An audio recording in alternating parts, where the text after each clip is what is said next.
Now the S&P overall does look fairly mixed, and that is something we can say when we look at the semiconductor industry as well. However, our focus today is going to be on AMD, which right now sits nearly 50% below its 52-week high.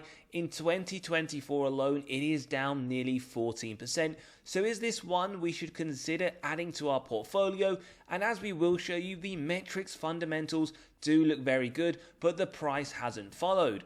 We can see in their latest quarter, revenue is up, in fact 18% on a year-on-year comparison. When we take a look at their margin, something very important to us on this channel as we do want to see efficiencies, we can also see their gross margin increasing on both a GAAP and non-GAAP basis, and the same can be said for their operating margin, also ticking up higher and at quite a very attractive rate as well. And that is something that we also note on the earnings per share. This company is increasing on a significant number of metrics, which doesn't correlate to the drop we have seen in the share price. And we can also note that their outlook for the next quarter at 7.5 billion is fairly decent in comparison to the previous quarter at 6.8. So what's going on for this company? Is it a simple case as the market overreacting? Because over the last 10 years, this has been up nearly 5,000%, massively outperforming the S&P 500.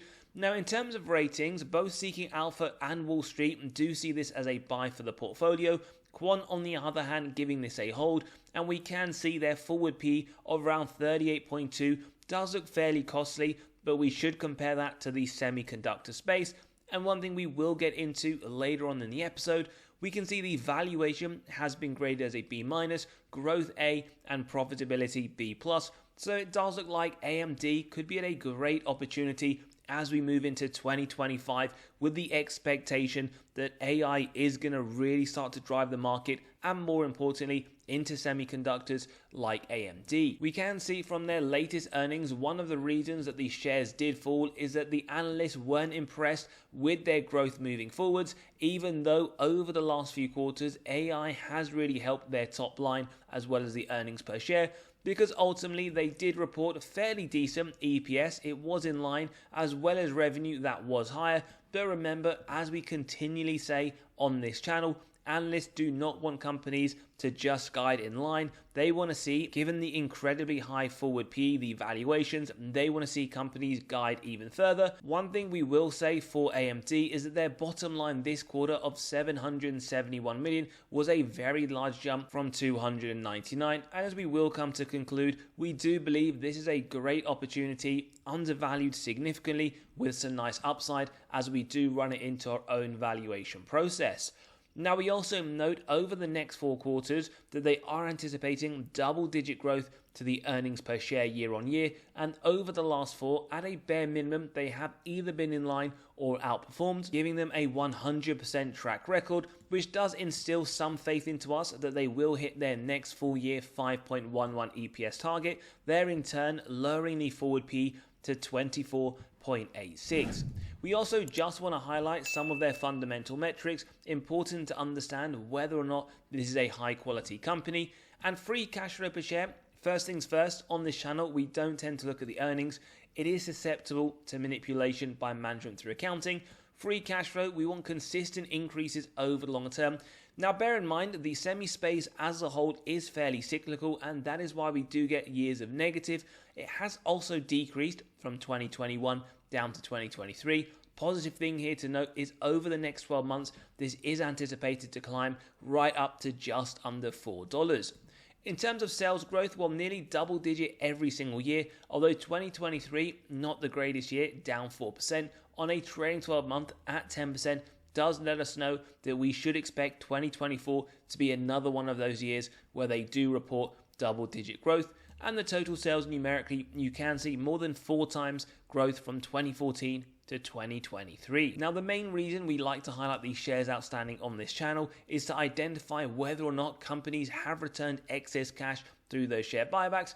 AMD unfortunately have done the opposite of what we want to see. They've diluted your position as a shareholder over the last 10 years. But remember, right now we probably don't care about this as much, given they have massively outperformed the S&P in the same time duration, and we will just show you the data behind that later on.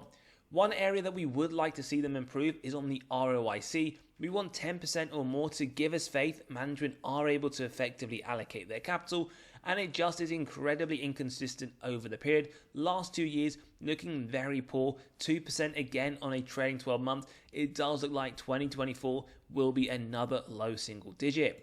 In terms of the margins, remember it isn't above the minimum 16% that we want to see on a continual basis, and we also don't get the operating efficiency over the longer term. So not looking good in terms of the margin department. Again, these are things that we will look to consider on a quarter by quarter basis, as it is important when identifying high quality companies. If, for example, you do look at one of our Nvidia reviews, you will see that they continue increasing their top line whilst also improving their operating margins on a quarter by quarter, year on year basis.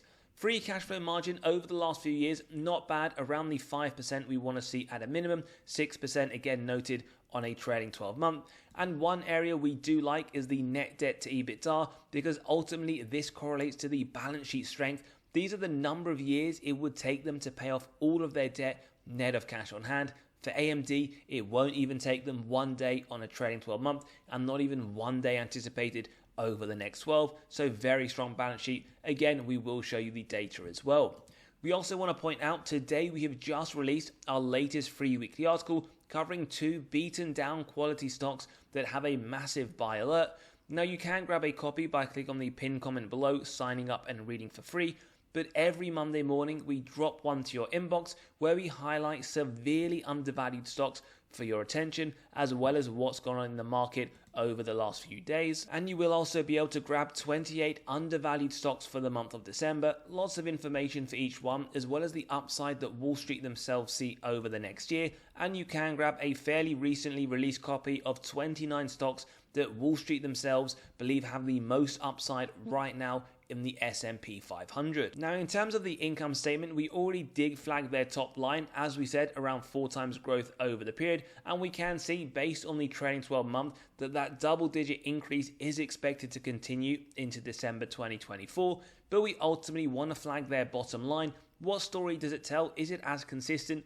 And unfortunately, the answer is no, very inconsistent, and just over the last few years, it has been decreasing, going from a 403 million loss in 2014 to an 854 million profit in 2023, which, as we can see, has only been declining since 2021. Positive to note though, on a trailing 12 month at 1.8 billion, it does look like 2024, again with the top line looking good, will be a fairly strong year. In terms of the balance sheet, we already showed you net debt to EBITDA is 0, but for a quick health check, we will compare the cash versus their total debt, with cash only increasing over the longer term. In fact, going from 1 billion more than 4 times to 4.5 in the latest quarter. But as always, one number here in pure isolation will not give anything away, which is why we compare it numerically and directionally to their total debt, which has been a bit inconsistent over the last 10 years, going from around 2.2 billion to sitting pretty much around the same in the latest quarter. As we noted, total cash does sit higher, so it won't even take them 1 day to pay off all of their debt net of cash on hand. The other thing we want to draw to your attention is the cash this company generates from their operations, and as we can see, like a few other metrics we have noted for AMD, very inconsistent, 1.7 billion in 2023, 2.12 in the trailing 12-month basis. We also want to flag the insider ownership that sits at 0.73%, around 96 million worth of sales by these insiders over the last year. And if we see in the most recent quarter, we get quite a substantial 28 million worth. And for those that want to see who these insiders are, in fact, the CEO herself on the 4th of December did sell around 76,000 shares, netting her just under $11 million. Now, information is here if you do want to use it in your own analysis, but as we always say, insider selling, not typically a bearish signal. They sell for many reasons, personal and financial. Now, institutional ownership around 71%, 10 billion worth of sales over the last year, but we get around double that in terms of the buys during the same time frame. And we also notice in Q3, the most recent quarter, institutions have been buying more shares than they have been selling. As always, do your own due diligence, never copy what the insiders or institutions do. Now, in terms of the grading, they do get a B-. If we take a look at the forward P on a non-GAAP basis, 38 above the sector median of 26, meaning even if you are buying this company right now at its 52-week low, down nearly 50% from its 52-week high, you are paying a 45% premium to the overall sector.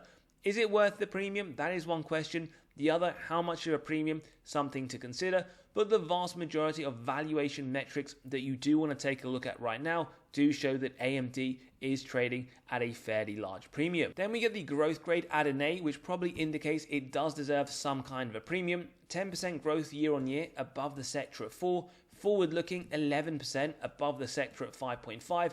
And we also notice in terms of the earnings per share over the next 3 to 5 years, anticipated 42% growth, a lot higher than the 15.3 the sector median is anticipating. We also notice a fairly decent B+ on profitability, 52% gross margin, a little bit higher than the sector overall. Then we see the bottom line, 7.5, a little bit higher than the sector at 3.8. But one thing that we really like about this company is the cash from operations generated, 2.12 billion, significantly higher than what we see from the sector at 98 million. So quick recap for this part of the analysis: double buy rating from Seeking Alpha and Wall Street, hold from Quant, B- on valuation, A on growth with a B+ on profitability. Then we have a very quick look at how they compare against others in the sector before we do look at our own valuation process. We have Qualcomm, Texas Instruments, as well as many others that are very well known. And what we actually find is this is the only company from these competitors that is actually down over the last year, -8%. When we expand this to over the last 5 years, we actually see them as the best performing, up 201%. And if we zoom out even further, no one else comes close from these companies at 4,860%. Remember that key factor that past performance is not an indicator of the future. Whilst they performed absolutely phenomenally, they could in fact perform a lot better, but they could perform a lot worse. Final thing then is just comparing against the S&P. No surprises, I'm sure you know the answers. S&P's outperformed over the last year. Over the last 5 years, S&P's underperformed. And over the last 10, very clear, no surprises, AMD with such an incredible performance. Now, as always, we only highlight this just for considerations around whether or not you believe a low-cost ETF is a better solution, or in fact, in this case, maybe a semiconductor ETF to get more exposure across the industry. Now let's jump into our valuation model, where we have an intrinsic value of $189. Now we do derive this from the DCF model, which, as we will show you, we have the free cash flow year on year. Average growth is skewed due to the fact it goes from negative to positive a few years. So we've gone for 30% moving forwards. With a discount rate, we get the present value of future free cash flows and terminal value, add together with the cash, subtract total debt, get to the equity value, divide by the shares outstanding, and as we can see here, $189, implying 51% upside from the price. As always, these numbers are subjective. You can grab a copy of this model by clicking on the pinned comment below, running through your own numbers, whether it's for AMD or any others. But full transparency, for those that believe 30 is too high, at 25%, $142, upside of 13. And for those that are a lot more bullish, 35%, $250, that is pretty much a double from the current price at 100%. Now, Bloomberg have released an article alongside others who are now coming out saying that the compounded annual growth rate of companies in the AI industry is expected to be around 42% at least for the next 10 years. So if we do use that here, what we in fact notice, the intrinsic value would be a lot higher at 365, indicating nearly a 3x from the current price at 192%. Remember though, these numbers are subjective, and we will take the median rate today at 30% into the final calculation, whereas always we start off with a 10% MOS, execute on that if it meets our 3 golden criteria: wide moat, strong financial metrics, and good forward-looking data. If you believe that for AMD, well, pretty much a buy up to $170, then we keep going till it's near the current trading price.